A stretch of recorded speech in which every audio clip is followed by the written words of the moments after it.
in an urban area.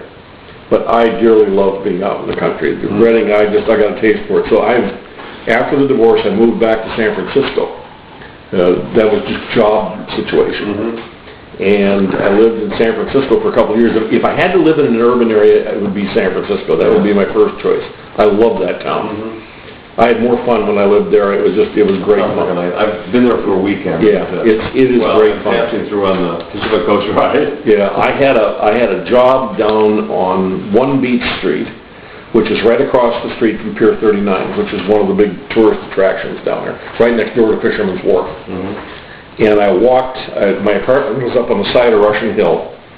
I walked to work in the morning, I walked home for lunch, I walked back. That's a mile up and down San Francisco hills. I was in the best shape I'd been in 30 years. And I bicycled on the weekends, and I would ride all over the place on my bicycle. I was in great shape.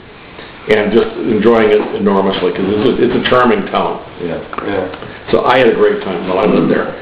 But I was looking for, I got fired from that job. It was a company I'd worked for before, but when I worked for them back in the 70s, that was before, it was Ross Perot's company. And he sold it to General Motors. And after he sold it to General Motors, it became a different organization. And I didn't like what it became.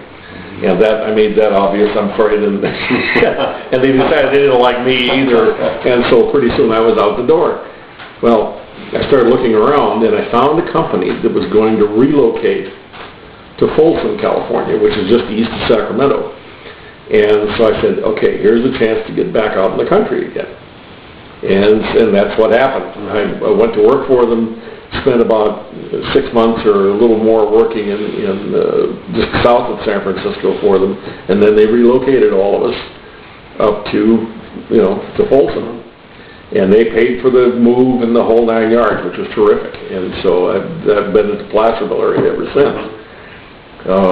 This is my second 5-acre place. The first one, we got into a mess financially and ended up having to sell the place at a terrible loss. And it was a disaster. Like in the early 90s? We bought it in 1990 at the absolute peak of the market. And sold it in 1997 at the bottom of the market. It was bad. And had to. I got myself into a variable mortgage. And the payments were going out through the roof. I couldn't afford the mortgage anymore. And we asked for a 90-day escrow. We got 3 weeks. It's funny how history is repeating itself. The 3 weeks was a complete disaster. And fortunately I had some good friends that came and helped us, because there was just no way we were going to get all of our crap moved out in 3 weeks.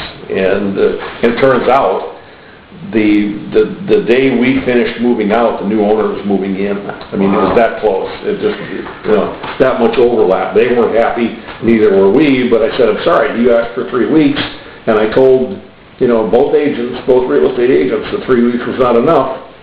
You guys didn't want to budge. Here we are.